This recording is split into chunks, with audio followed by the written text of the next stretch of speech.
Bienvenidos a otro episodio de El Consultorio y ahora vamos a estar hablando de un tema que yo creo que le importa a mucha gente. Quizás no necesariamente por las razones correctas, porque ¿quién no quiere verse bien? Pero yo digo, hay que verse bien, eso es importante, pero hay que sentirse bien también.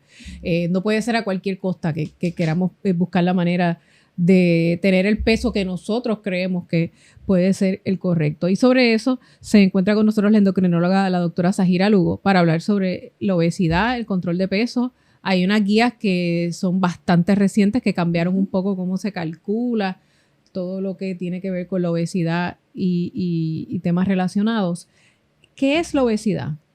La obesidad, ¿verdad?, es un estado de exceso de adiposidad que está causando y afectando lo que es el tejido adiposo y la función de lo que es el tejido adiposo, que puede ser crónico, multifactorial, que puede ser recurrente y puede esto llevarnos, ¿verdad?, a muchas complicaciones, ¿verdad?, cardiometabólicas, que es cuál es el final, ¿verdad?, y esa meta de nosotros, mejorar esa salud cardiometabólica con el paciente. ¿Cómo se medía antes o cómo se determinaba que una persona estaba sobrepeso, estaba obesa, tenía obesidad mórbida? ¿Y cómo cambió y por qué?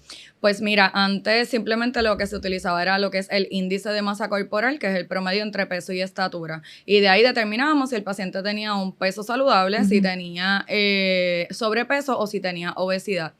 Salió un consenso en enero del Lancet y salieron las guías nuevas del ACE, que son de los endocrinólogos, ahora en mayo de este año. Y técnicamente están bastante de acuerdo ambas, ¿verdad?, el consenso y la guía, donde estamos saliéndonos de lo que es el índice de masa corporal y entonces nos estamos moviendo hacia lo que viene siendo evaluar lo que es el porcentaje de grasa, esa circunferencia abdominal, unos ratios en específico de altura con cintura, de altura con cadera, y nos estamos moviendo hacia esa área en conjunto con el índice de masa corporal. Lo hace más individualizado. Definitivamente, y se hace, ¿verdad? Pues como yo les comparo la razón de por qué esto es importante. Yo he tenido muchas pacientes en la clínica, tengo la composición corporal en la clínica y llegan con el índice de masa corporal totalmente saludable, en 23, en 24. Y cuando nos sentamos a revisar lo que es el porcentaje de grasa, en 44%, que está en rango de obesidad. Por lo contrario, ¿verdad?, pacientes que sean fisiculturistas van a tener un índice de masa corporal elevado. Claro. Y cuando hacemos composición corporal, el paciente es todo músculo y el porcentaje de grasa está dentro de los parámetros saludables. O sea, que ya no está tan atado. Yo lo pienso, cuando pienso en índice de masa corporal, doctora, pienso en cómo me veo. En el clásico gordito que pensamos, ¿verdad?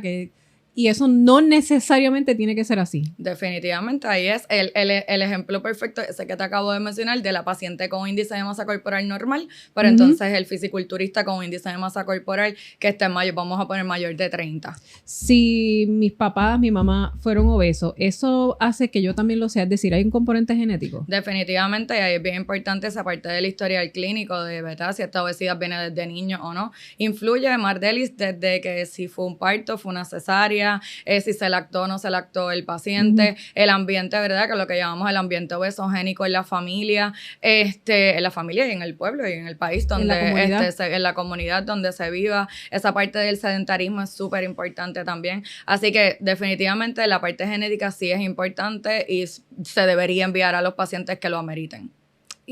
¿Cuáles son el impacto en la salud de estar sobrepeso? Y de ahí para arriba, sobrepeso, obeso, en todas las...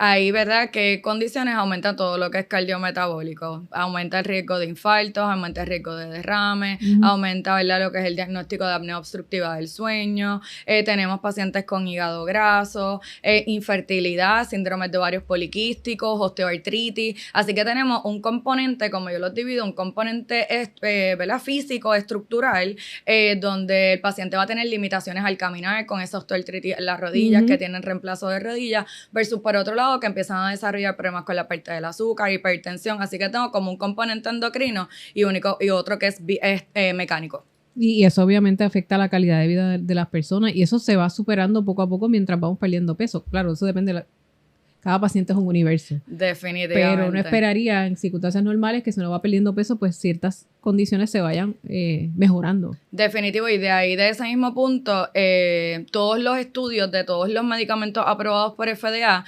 si nos vamos a evaluarlos, todos piden que se pida un 5% del peso inicial. ¿Y por qué un 5% de ese peso inicial? Es porque ya ahí empezamos a ver mejoría metabólica, mejora la hipertensión, mejora el azúcar, mejora la infertilidad, entre muchas otras condiciones.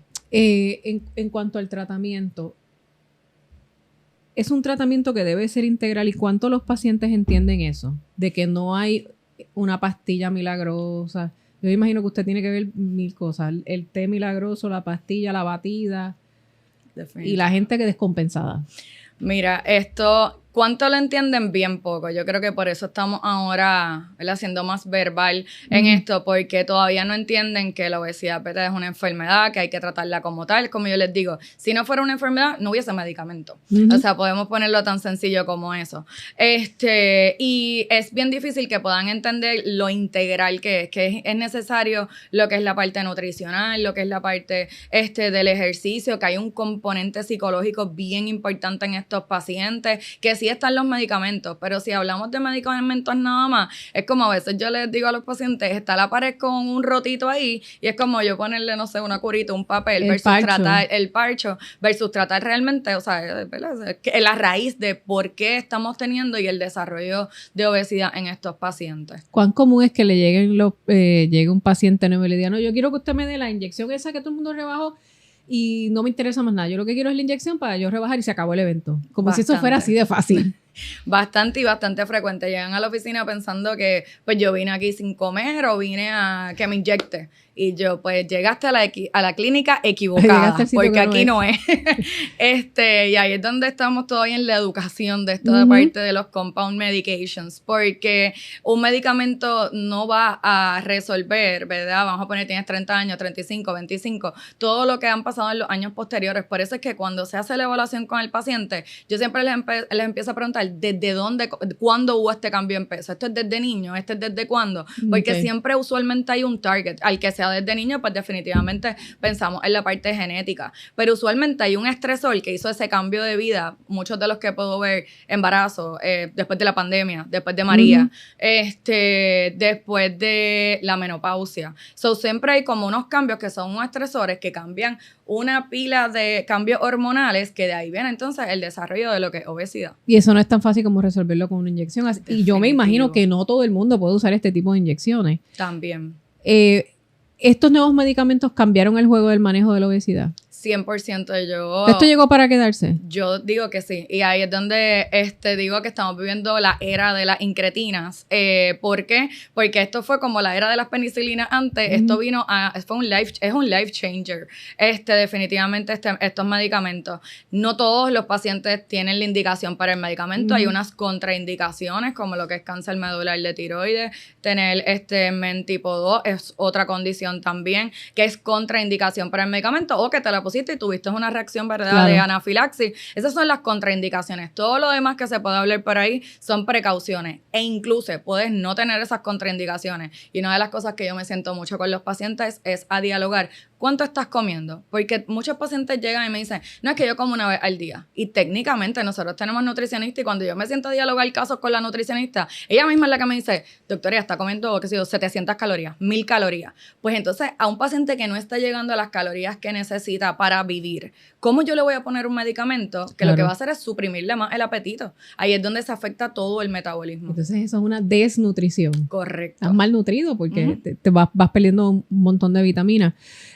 La realidad es que estos medicamentos, los planes médicos, la mayoría para bajar de peso, pues no necesariamente los cubren, no los reconocen, ¿verdad?, como una condición crónica que va a estar ahí. Y entonces la gente tiene que pagarlo de su bolsillo. Y yo no sé si probablemente esa sea la razón por la que algunas personas se decantan por ir a esta oficina donde a lo mejor me ponen una inyección que yo no sé ni lo que tiene ahí. Mire, puede tener hasta aceite de cocina. Estoy vacilando, estoy exagerando un poco, pero tú no sabes que tiene eso. Definitivamente, y te puedo dar la porque entonces el costo yo voy a asumir que entonces el costo es más accesible, es más atractivo, entonces yo me voy por ahí sin pensar en las consecuencias que eso puede tener, porque de nuevo usted no sabe qué se está inyectando. Lamentablemente no es así. Muchas de las clínicas todavía tienen hasta más caros. Están poniendo las inyecciones, ¿verdad? No sé, en las otras clínicas, spas, gimnasio, y lo tienen hasta más caro del que está aprobado por FDA, porque los costos bajaron de los medicamentos. Sí es cierto que hay unos planes que están empezando a aprobar los medicamentos, pero estamos muy, muy lejos de que esto sea, ¿verdad?, algo normal y que empiecen a aprobar todos los medicamentos definitivamente para lo que es la condición de obesidad. Así que todavía muchas pacientes pues pagan por el medicamento, pero las farmacéuticas lo han hecho un poco más accesible. A lo mejor de aquellos $1,500, $1,200 que estaban antes, pues están alrededor de $499 el mes. Pero aún así sigue siendo bien alto. No, definitivamente. Pero entonces, pues las clínicas por ahí todavía están más alto todavía. Pero ¿cuáles son los riesgos de hacerlo de esa manera? De las clínicas afuera. Sí, de irte a una clínica que te ponen, para que la gente entienda, o no sé si lo quiere especificar. Sí. ¿Cuál es la diferencia entre un medicamento que tiene un nombre de Eli Lilly o de cualquier otra farmacéutica a esto que usted le llama compound? Ok, la diferencia técnicamente, la razón de por qué se hacen los compounds es porque hubo una escasez de estos medicamentos ¿verdad?, de los inyectables. Y eso se permitió por un periodo de tiempo que ya terminó. Que terminó en mayo 22 de este año. Así que eso fue por un momento. En ese momento, pues eso se permitía. Ya se supone no hay escasez de estos medicamentos, por lo tanto, no hay ningún tipo de necesidad de estar inyectándose por ahí los compound medications, que el compound técnicamente no está aprobado por FDA, no está regulado por la FDA, y son medicamentos que también empiezan a mezclar con la B12, con la creatina, con cualquier cosa que se puedan inventar nueva para poder entonces empezar a mezclar este tipo de medicamentos. Por darte ejemplo, he tenido pacientes esa formulación se prepara en la oficina de... No, ellos lo compran a unas farmacéuticas que son las compound pharmacies. Ok. Y pues cuando uno pues ¿verdad?, saca para después ponerlo en la oficina y pues lo que me cuesta el buyout versus lo que yo voy a estar cobrando en la oficina, lamentablemente es un negocio por ese lado y por eso es que todavía está la práctica. ¿Qué es lo que le dan al paciente? Pues le dan el compound. ¿Lo inyectan allí mismo o se lo lleva? He tenido pacientes, me dicen las dos cosas, que va a la oficina todas las semanas y se inyecta allí. He tenido pacientes que me dan las 4 jeringuillas y yo voy y me las pongo. Y ahí es donde, ¿cómo puedes identificar? Y aquí dicen, es que el médico me dijo, yo estoy con un médico, o el médico, o el paciente sitio, tiene que creer por fe que eso es lo que le están diciendo. Porque le están diciendo que está aprobado por FDA. Pues, ¿qué manera yo les digo para que tú sepas si es FDA o no? Si está en un bolígrafo, es lo que está aprobado por FDA. Todo lo que sea en jeringuilla. Y va a tener el nombre del producto y una serie de información. Todo lo que sea en jeringuilla, eso no está aprobado por FDA, excepto hay un medicamento que bajó el precio bastante, que viene en buyout, pero lo tiene que enviar el médico de tu oficina a Estados Unidos y te llega a tu casa. Pero tú lo vas a ver afuera, el nombre del medicamento en ese vial. ¿Qué puede pasar si yo utilizo estos medicamentos de nuevo? Que yo no sé, porque usted no tiene certeza de que usted se está metiendo al cuerpo. Yo he tenido varias complicaciones. He tenido pacientes que han terminado en el hospital, náuseas, vómitos.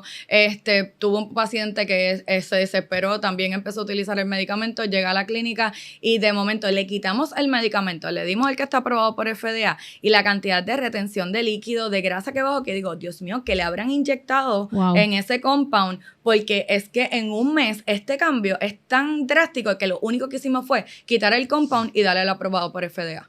Eso fue lo único que hicimos. ¿Y el paciente vio la diferencia? 100%. Las dos nos quedamos hasta en shock diciendo, ¿pero qué te inyectaron? O sea, ¿por qué sucedió esto? Porque en un mes yo no hubiese esperado ver este cambio. Y lo único que hicimos fue quitar el compound medication. Y habló también de la pérdida de peso. ¿Con estas inyecciones se pierde peso de forma más agresiva o siguen siendo las mismas guías que se espera? Y de nuevo, yo siempre repito, cada paciente es un universo, pueden tener 1000 condiciones, pueden ser bien parecidos, ningún caso es idéntico, pero ¿qué es lo que se espera que uno pierda por mes? Porque yo me imagino que también le tiene que haber llegado a alguien que tengo esta actividad, que me voy a casar y tengo que perder 50 libras en un mes. Oye, Sí, cuidado. ha pasado. Yo te puedo hablar, ¿verdad? Como le digo a los pacientes, te puedo hablar de lo que está aprobado por FDA. Con los otros medicamentos, los compounds, esa es la, ¿verdad? Como que la cosa, que no está todavía, no hay estudios en seres humanos con esos medicamentos, pues no hay data de cuánto tú vas a bajar. De lo que está aprobado por FDA, pues lo que es saludable, bajar es de 1 a 2 libras semanales, es lo que es saludable. Ya cuando nos vamos de ahí... Independientemente del medicamento que estoy usando. Independientemente del O medicamento. no use ninguno, esté con una dieta... O esté con dieta y ejercicio nada más. Correcto, es 1 a 2 libras semanales. Ya si nos vamos a los medicamentos, pues ahí es donde nos vamos a los estudios, donde en uno se vio más potencia que en otro, el porcentaje de pérdida de peso, pero a la misma vez es bien individual con el paciente. ¿Qué pasa si el paciente le empieza a perder utilizando estos medicamentos aprobados por la FDA más de lo que se supone? Siempre. ¿Se baja la dosis? Pues no necesariamente, nosotros evaluamos a ver qué fue lo que pasó ahí. Por ejemplo, esta semana me llegó una paciente que me pasó eso y yo hasta me asusté. Y yo, pero ¿y por qué bajó tanto en un solo mes? Y cuando nos sentamos a evaluar cómo tenemos la composición corporal, la mayoría del peso perdido fue en esa retención de líquido. Entonces ahí, me bajaste 5 libras en grasa, súper bien. Pero cuando vemos el porcentaje de grasa bajó, pero drásticamente. So, ahí es donde yo veo que entonces esa pérdida de grasa que se ve en libras, cuando la la mayoría fue en retención de líquido. Y también le debe pasar entonces pacientes que a lo mejor no respondan como se supone o no pierdan tanto peso. Definitivamente, ¿verdad? Lo que le decimos a veces los non-responders. Ahí cuando tenemos ese tipo de pacientes, pues nos sentamos a evaluar qué estamos comiendo. Yo he tenido pacientes también que se fueron de vacaciones y ahora cuando llegaron de vacaciones y estando en el medicamento aumentaron de peso.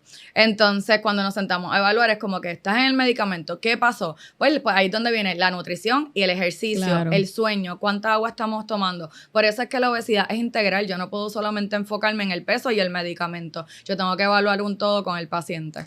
Es decir, con esto que usted me está diciendo, el medicamento por sí solo así, sin más, no va a funcionar. Yo tengo que hacer otros cambios. Definitivo, y en los estudios, en ninguno, como le digo a los pacientes, en ningún estudio fueron, vamos a darle el medicamento a ver qué pasa al paciente. Los estudios, los pacientes estaban con dieta, estaban con ejercicio y añadimos entonces lo que fue el medicamento. O sea, que eso no es una cosa que operas así por sí sola. Definitivamente. Y cuando opera, porque a veces, ¿verdad? Cuando llegan a la clínica, me ha llegado también que han bajado 80, 50 libras estando con otros medicamentos por fuera, pero cuando entonces llegamos a la clínica, hacemos la composición, no sabemos cuánto fue músculo que se perdió o cuánto fue en grasa, no tenemos eso, entonces tenemos que empezar nosotros, ¿verdad? A tratar de aumentar lo que es esa masa muscular con el paciente. Eso fue lo que generó lo que se llamaba el Ozempic Face.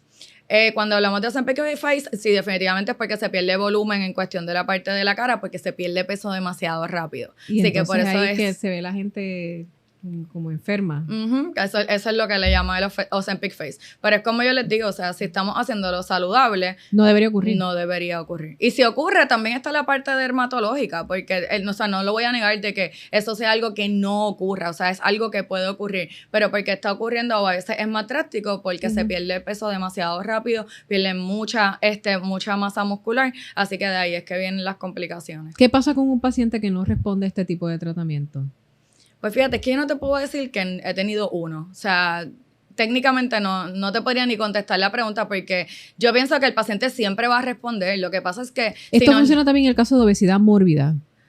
Pues mira, yo nunca, ya ese término no lo utilizamos, sino más bien la clasificación, ¿verdad? Depende de la guía que estemos utilizando, utilizamos obesidad clase 1, clase 2, clase 3, o utilizamos ¿verdad? Los nuevos términos de obesidad clínica, obesidad preclínica, pero precisamente por todo esto, ¿verdad? De ese third language, de cuando estamos hablando de no hablar de que la persona obesa, sino la persona que tiene obesidad. Claro. Hacia ahí es que nos estamos entonces moviendo. Pero sí, funciona para absolutamente ¿En qué punto todo. El endocrinólogo se siente decir, ok, yo creo que es mejor hacer una cirugía? Mira, para hacer el criterio de cirugía, tienes que tener un índice de masa corporal de 35 más, que esas guías cambiaron hace como 2-3 años, 35 o más, o 30 con alguna condición asociada, como diabetes, hipertensión, se podrían considerar. si yo estoy con un paciente, esto es, ¿verdad? No hay un right or wrong answer en esto. Si yo estoy con el paciente, a lo mejor la parte de los costos con los medicamentos se les hace más difícil, los podemos tratar a lo mejor con los medicamentos más económicos, pero si vemos que hay como un plato, pues definitivamente la cirugía, ¿verdad? Metabólica siempre va a ser una opción para el paciente si tiene, ¿verdad? Los criterios como tal. Y aún después de la cirugía, ¿las personas pueden volver a tomar ese peso? Sí, usualmente cuando bajan de peso, ¿verdad? Que van bajando de peso, hacen un plato como a los 2 años, con la cirugía bariátrica. Y he tenido pacientes que no han llegado con una, que han llegado con 2 y con 3. ¿Con 3? Operaciones que tuvieron me operaron primero de esto, me hicieron, me volvieron a meter a sala, me volvieron a operar y están llegando porque volvieron a aumentar de peso. Wow. Yo lo he visto bastante hasta en la oficina. 3 cirugías, doctora. Uh-huh. Correcto. Pero eso se debe a que las personas no hicieron cambios en sus estilos de vida generalmente. Pues mira, cuando les pregunto, pues usualmente, ¿verdad? Cuando empiezan a tener ese plató, que es a lo mejor el momento o antes de llegar a ese plató, de empezar a verte con el endocrinólogo o no empezar, porque se supone que desde antes que te estés evaluando para la cirugía bariátrica te estés viendo con un endocrinólogo, usualmente no hubo ese seguimiento. Entonces, al no haber el seguimiento con endocrinología, cirujano, todo, pues, y si no hubo un cambio, ¿verdad? También en el estilo de vida, pero, y no necesariamente, yo siempre hablo que el estilo de vida es importante, pero muchas veces los pacientes hacen cambios de estilos de vida y como quiera tienen obesidad. Por eso es que, porque es una condición hormonal. Así que por eso es que existen estos tipos de medicamentos y porque se ha visto un cambio tan significativo en la pérdida de peso que cuando los comparamos podríamos comparar que en algunos de los medicamentos llega hasta el porcentaje de pérdida de peso de cirugía bariátrica. Ok, o sea que son distintos factores que influyen definitivo. en que una persona pues tenga este tipo o enfrente este tipo de situaciones. Uh-huh. ¿Algo más que quiera añadir en esto de lo que es el control de peso? Que vayan a los especialistas, que vayan al endocrinólogo, que vayan a los médicos que tenemos la especialidad de medicina de obesidad, que eso lo pueden revisar, pueden entrar en el American Board of Obesity Medicine y ahí pueden buscar si el doctor está certificado o no, porque lamentablemente veo tantas y tantas cosas y tan tristes en la oficina, o sea, que le dan el medicamento del compound y vienen y le dan, anoche mismo estaba hablando con una endocrinóloga, y vienen y le ponen diuréticos por el lado, le ponen la hormona de T3, entonces te venden como ese compuesto, entre muchas otras cosas que he visto lamentablemente. Y pierden dinero, a veces miles de dólares en todo este tipo definitivamente, de cosas. Así que siempre los voy a invitar a que si lo quieren hacer, busquen un experto en el área, que la primera visita, yo siempre les digo, no debe ser ni a nosotros, ni como doctores, ni como endocrinólogos, la primera visita es a la nutricionista, queremos un cambio de estilo de vida, queremos hacer algo distinto, vamos a empezar por ahí. Pero todavía la gente tiene esta concepción de que si van a la nutricionista y me va a poner a comer kale, me va a poner a comer lechuga,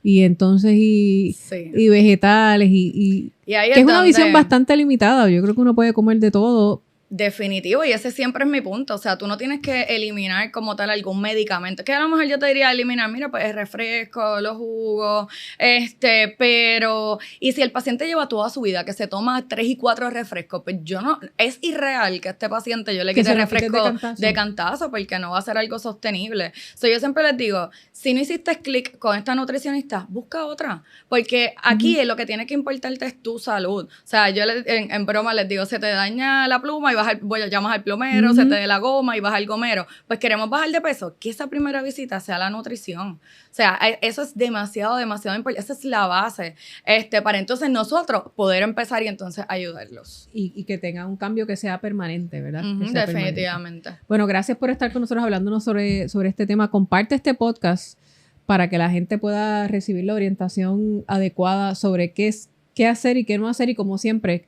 usted al final tiene que ir a su médico de su preferencia con la especialidad adecuada para lo que usted quiere atenderse. No lo consulte con ChatGPT, por favor, que eso también lo estamos viendo muchísimo, la gente sometiendo hasta los análisis a ChatGPT. Ellos no fueron a estudiar medicina. Los profesionales que traemos aquí, sí, tampoco lo googleé.